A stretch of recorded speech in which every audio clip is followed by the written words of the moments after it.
Hello everyone. तो चलिए start करते हैं आज class 12 chapter first relation and function का introduction.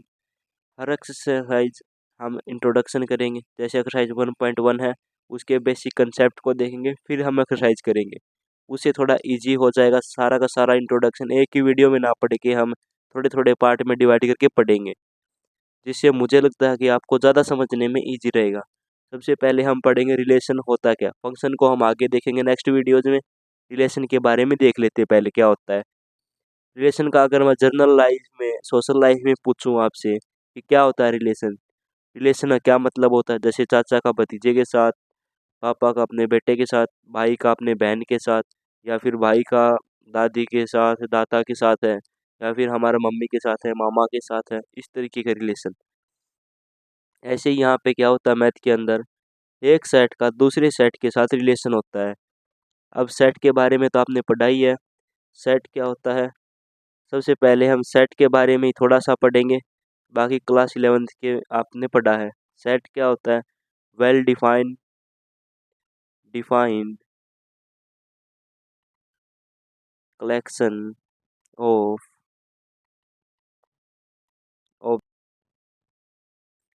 Is called set. Set के अंदर क्या होगा, एलिमेंट्स होंगे।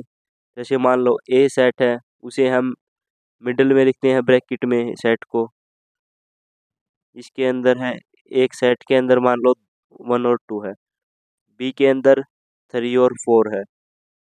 ए और बी का रिलेशन क्या कहलाएगा, ए और बी का रिलेशन कैसे निकलेगा, ए क्रॉस बी करके कार्टेशियन प्रोडक्ट कर दो तो ए का बी के साथ रिलेशन निकल जाएगा। तो कैसे निकलता है, पेयर बना लो, 1 का पेयर 3 और 4 दोनों के साथ बन सकता है।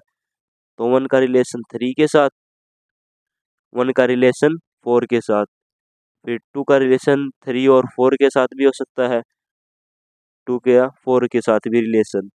ये हो गया हमारा रिलेशन ए और बी का रिलेशन। ये पॉसिबल रिलेशन हो सकते हैं हमारे। समझ में आ गई बात, क्लियर है। ये हो गई हमारी कार्टेशियन प्रोडक्ट। अब बात सुनो ध्यान से। रिलेशन का जो चैप्टर है बच्चों को बहुत ज़्यादा डिफिकल्ट लगता है, बट मैं ये कहता हूँ कि आप कंटिन्यू पढ़ोगे तो आप बहुत हद तक 99% आपके माइंड के अंदर सेट हो जाएगा, बट 1% आपको खुद से मेहनत करनी पड़ेगी। अब बात आती है मेन रिलेशन, जो यहाँ पे वर्ड होता है हमारा चैप्टर नंबर 1 में, वो होता क्या है, रिलेशन। रिलेशन का मतलब क्या होता है, हमें कोई पर्टिकुलर कंडीशन गिवन होती है, उस कंडीशन के हिसाब से जो हम ए क्रॉस बी के एलिमेंट्स होते हैं ना, उनमें से कुछ वैल्यूज को पिक किया जाता है। ठीक है, वो हमें क्या शो करके देता है, रिलेशन हमें बना के देता है। कैसे देगा, जो हमारा रिलेशन होगा वो हमेशा क्या होगा, सबसेट या फिर equals to A cross B के। रिलेशन जो होगा हमारा सबसेट होगा या फिर इक्वल होगा ए क्रॉस बी के, मतलब कार्टेशियन प्रोडक्ट के। मान के चलो रिलेशन हमारे पास गिवन है एक्स और वाई का, such that Y is equals to 2x। मान लीजिए रोस्टर फॉर्म में रिलेशन डिफाइन कर रखा है। अब हमें इसको लिखना है, तो r इज इक्वल्स टू, तो यहाँ पे देखो y is equal to 2x। कोई भी चीज़ लिखी जाती है, ये x होता है, ये y होता है, तो यहाँ पे हमारी कौन सी वैल्यू निकल के आएगी, ये वाली निकल के आएगी। जब x की वैल्यू 2 पुट करेंगे तो y की वैल्यू हमें 4 मिलेगी। 2 इंटू 2 4, वाई की वैल्यू तभी तो 4 आएगी। तो इसके अंदर हम ये पुट कर लेंगे तो रिलेशन हमारे पास ये आ जाएगा। रिलेशन हमेशा सबसेट होगा। जैसे एग्जाम्पल के तौर पे मैं यहाँ पे बात करूँ, यहाँ पे तो नहीं बनता, लेकिन यही चीज़ आपको पता लग गई होगी। जो भी हमारा रिलेशन होगा वो ए क्रॉस बी का या तो सबसेट होगा, या ये इसके सारे के सारे एलिमेंट होंगे। ये चीज़ क्लियर है। अब दूसरी बात, क्लास 11th में आपने दो चीज़ पढ़ी होगी, डोमेन और रेंज। थोड़ी सी आपको वो भी पता होनी चाहिए। जैसे कोई भी वैल्यू लिखी जाती है 1,3, ये एक्स की वैल्यू है, ये वाई की वैल्यू है। ये एक्स जो होता है ये होता है हमारा डोमेन, जो ये वाई होती है ये हमारी होती है रेंज। डोमेन को पुट किया जाता है और उससे जो वैल्यू मिलती है उसको हम रेंज कहते हैं। यहाँ तक बात क्लियर है। उसके बाद हम बात करेंगे टाइप ऑफ रिलेशन की। मोस्ट ऑफ इम्पोर्टेंट वही है इस एक्सरसाइज 1.1 के अंदर। टाइप्स ऑफ रिलेशन में आता है हमारा एम्प्टी रिलेशन। एम्प्टी सेट आपने पढ़ा होगा, कुछ ऐसा ही होता है हमारा कुछ एम्प्टी रिलेशन। अगर हमारा रिलेशन के अंदर कोई भी एलिमेंट प्रेजेंट ना हो, मतलब रिलेशन फाई हो, तो वो होगा हमारा एम्प्टी रिलेशन। जैसे आर इज इक्वल्स टू अगर फाई हो, पिछले वाले में हमने क्या बताया था, A comma B is equals to 1,4 3 1,4 2,3 2,4, ये थे हमारे पहले वाले में। अगर मान लो आपके कोई रिलेशन दे दे such that y is equals to X cube, मान लो ये रिलेशन दे रखा हो आपको, तो यहाँ पे देखो x की वैल्यू 1 पुट करते हैं, 1 का क्यूब, y की क्यूब क्या आनी चाहिए 1, ये तो हमारे पास रिलेशन है ही नहीं प्रेजेंट। तो यहाँ पे हमारे पास चारों में से कोई भी वैल्यू ऐसी प्रेजेंट नहीं है जो y is equals to X cube को सेटिफाई करती हो, कि x की वैल्यू पुट करें और y की वैल्यू क्यूब होके आ जाए। तो यहाँ पे देखो ये x है, ये y, ये x ये y, ये x ये y, ये x ये y, कोई भी रिलेशन सेटिफाई नहीं हो रहा, तो हमारे रिलेशन के अंदर एलिमेंट क्या हो जाएंगे, नल, या फिर रिलेशन क्या होगा हमारा पाई। समझ में आ गई, या फिर इसको एम्प्टी कर देंगे।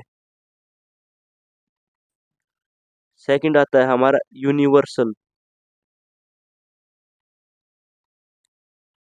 यूनिवर्सल रिलेशन, यूनिवर्सल का मतलब होता है यूनिवर्स, मतलब सारी की सारी वैल्यू। जब हमारा relation is equals to A cross B के इक्वल हो, ए क्रॉस बी के अंदर जितने भी पेयर ऑफ एलिमेंट बने ना, वो सारे के सारे रिलेशन में जो भी गिवन रिलेशन हो उसके सारे के सारे एलिमेंट आ जाए, तो उसको हम यूनिवर्सल रिलेशन बोल देंगे। समझ में आ गई बात। अब जो रिलेशन होता है ये हमारा 3 टाइप्स का होता है। फर्स्ट जो होता है हमारा होता है रिफ्लेक्सिव, ये हमारा पूरी की पूरी एक्सरसाइज 1.1 के अंदर मिलेगा रिफ्लेक्सिव वर्ड। सेकंड जो होता है वो हमारा सिमेट्रिक, सिमेट्रिक रिलेशन। और थर्ड जो होता है हमारा वो होता है ट्रांजिटिव, ट्रांजिटिव रिलेशन। तीनों को हम बारी बारी से पढ़ेंगे, समझना वही चीज इम्पोर्टेंट है। सबसे पहले मैं बात करूँ रिफ्लेक्सिव रिलेशन क्या होता है। रिफ्लेक्सिव का मतलब क्या होता है कि सेम चीज दोबारा से प्रोड्यूस हो जाए, उसको रिफ्लेक्स कहते हैं। जैसे मान लो आपके पास यहाँ पे मिरर के सामने खड़े हो, मिरर के सामने ये मिरर है, मिरर के सामने ऑब्जेक्ट मिल, यहाँ पे सेम ऑब्जेक्ट बन जाए तो इसका रिफ्लेक्स बोलेंगे। यहाँ पे रिफ्लेक्सिव के अंदर क्या होगा, अगर हमारे रिलेशन के अंदर जो भी एलिमेंट्स आएंगे उसमें हमें ऐसे मिल जाए ए कोमा ए, B comma B, C comma C, x और वाई की दोनों की वैल्यू सेम मिल जाए, तो हम कह सकते हैं हमारा रिलेशन रिफ्लेक्सिव है। समझ में आ गई बात। एक्स और वाई की वैल्यू बराबर हो तो वो गया हमारा रिफ्लेक्सिव। जैसे कि एग्जांपल लेते हैं हम 1,1 2,2 3,3, ये चीज प्रेजेंट होगी तो हम उसको रिफ्लेक्सिव कह देंगे। अब आती है हमारी सिमेट्रिक की बात। अगर मान लो हमारे पास ए कोमान बी, ये पेयर रिलेशन के अंदर प्रेजेंट है, तो बी कोमा ए ये भी हमारा रिलेशन के अंदर प्रेजेंट होगा, तो इसको हम सिमेट्रिक बोल देंगे, नहीं तो नहीं है। समझ में आ गई बात। जैसे एग्जांपल 1,2 जो मेन रिलेशन है उसके अंदर है, एंड 2,1 भी उसके अंदर है, तो ये सिमेट्रिक हो जाएगा, नहीं तो नहीं होगा। लास्ट देखते हैं हम ट्रांजिटिव। ट्रांजिटिव किसको कहेंगे, मान लो ए कोमा बी पेयर है एंड बी कोमा सी भी बिलोंग करता है रिलेशन से, और अगर ए और सी रिलेशन के अंदर प्रेजेंट होगा तो उसको ट्रांजिटिव बोलेंगे, और अगर ए और सी रिलेशन के अंदर नहीं होगा तो उसको हम ट्रांजिटिव नहीं कहेंगे। तीसरी बात जो लास्ट है वो होता है इक्विवेलेंस रिलेशन। इक्विवेलेंस रिलेशन वो होगा, वो हमारा रिफ्लेक्सिव भी हो, सिमेट्रिक भी हो और ट्रांजिटिव भी हो।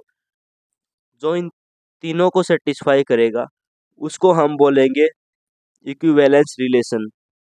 यहाँ तक बातें समझ में आ गई होगी। वीडियो एक बार दोबारा देख लीजिएगा, यहाँ से आपको डाउट 99% क्लियर हो जाएगा। जो भी मैंने आपके कंसेप्ट बताया इस वीडियो में वो आपके माइंड में होना चाहिए। उसके लिए हम वीडियोस के अंदर एक्सरसाइज के क्वेश्चन देखेंगे, वो नेक्स्ट वीडियो में मिल जाएंगे क्वेश्चन। चैनल को सब्सक्राइब कीजिए, लाइक कीजिए और ज़्यादा से ज़्यादा शेयर कीजिए।